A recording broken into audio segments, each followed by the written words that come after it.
The US Open is underway at Shinnecock Hills, and the staff here at ProGolfNow have submitted their picks. This is one of the toughest majors to predict, with wild weather, a difficult course that hasn't been seen for nearly 15 years, and a powerhouse field. Still, we gave it the old college try. Because of all the variables, it should come as no surprise that out of our team of 4 riders, 4 different players are coming out on top. All have good reason, and all have, at least for the moment, a chance at major championship history. With no further ado, let's jump right in. When you're done, let us know who you like, and whether or not any of us are out of our minds, in the comments below. Kathy Bissell, short game and nerves will determine the US Open winner, the player who wins the US Open at Shinnecock will have a short game as good as Phil Mickelson, Jordan Spieth or Sergio Garcia, and be able to keep the ball findable, or, as they like to say in Men in Black, on the planet. While Mickelson, Spieth and Garcia have great short games, the first two have never been known to spend a lot of time in the fairway. Of course, as Tiger Woods showed us, hitting fairways isn't as important as it once was.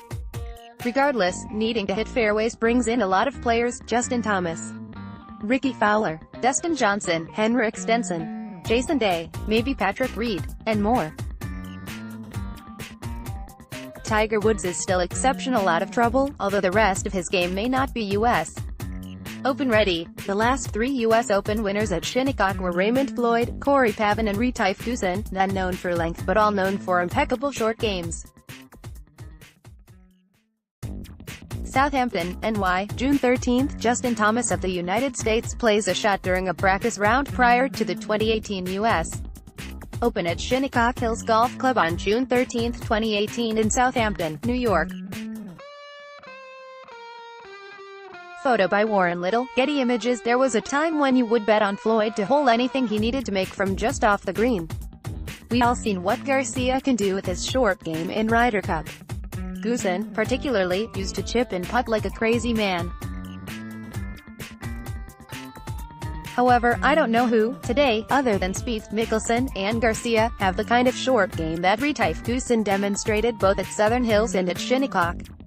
At Southern Hills, in the US Open playoff, I don't think Goosen hit a green on the front 9, that's not much of an exaggeration. I've never seen a guy make so many pars from bunkers and grass and other places not on the putting surface as he did there. Then in 2004 at Shinnecock, he was apparently the only guy who could land a ball close enough to have a chip and a putter who could actually land a ball that would stay on the green. He won at both places. Unfortunately, the typical stat categories are not going to be meaningful because scrambling from actual rough this week will be impossible. Stats are totally unhelpful. Again, the winner will have to keep it in grass that he can hit from. Neither Mickelson nor Spieth are going to lead in that category anytime soon. But Garcia might, Thomas might, Johnson definitely could, Stenson could. So take your pick of the big names, but the winner is going to be the one with the best short game this week and the one who can handle the nerves of a US Open. Follow Kathy on Twitter at KathyBissell1, and find her PGN profile here. David McPherson, Tiger Woods can rekindle US Open magic of a decade ago. Why not? Sure, it's been a decade since Tiger won his last US Open title and the last of his 14 major championships. And, in the 2 most recent times Shinnecock Hills hosted the year's second major, Woods has not fared great. T17 in 2004, WD in 1995. Those are past performances, just stats in a history book. Tiger's game is trending in the right direction. In his 9 PGA Tour starts this season, he has produced 6 top 25 finishes and 2 top 10s. He has been in contention. Lately, the flat stick has let him down. At the Memorial he missed 7 putts inside 5 feet and 15 putts inside 10 feet. Shinnecock's greens are a different type of grass, one Tiger grew up on. He's confident these putting surfaces will suit his game. I'm confident this is the week the 42-year-old former world number 1 closes the deal. Follow David on Twitter at McPherson.com. Mike Randleman. Justin Rose wins his second U.S. Open this week. Justin Rose was a worthy champion when he prevailed at Marion in 2013 and is in fine form to win his second major. Fresh off a win at Colonial a few weeks ago and a top 10 against a loaded field at the Memorial in his last start, Rose's ball striking suits Shinnecock well. If he doesn't win, he's reliable to at least play all 4 rounds. Rose hasn't missed a cut in a year. It may be a boring pick, but the Englishman's machine-like consistency is valued this week. Follow Mike on Twitter at Mike Randleman, and find his PGN profile here.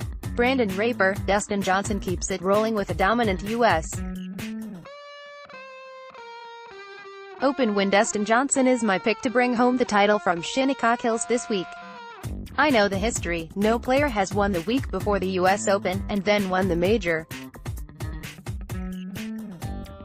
I also know that there's no better golfer on the planet today than DJ, and that matters more than any statistic.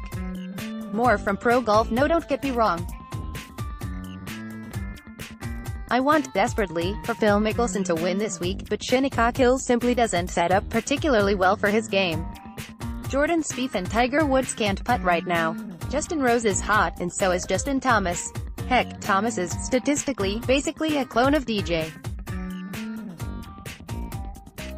But Johnson is on a different level, and I can't pass on the hot hand. Shinnecock will test Johnson, to be sure. But if he can't overpower the course, he'll break it with his wedges and putter. Johnson ranks 23rd on tour in proximity to the hole on approach, 20th in greens in regulation, and 20th in strokes gained putting. The key for DJ will be keeping his head on straight, and he's got the experience from recent U.S. Opens to handle pretty much any adversity the course can throw at him. As long as he doesn't play his way out of contention early, he'll simply lean on the field and wear them out down the stretch. The best player in the world wins the toughest tournament in the world. It seems simple, and maybe this time it is.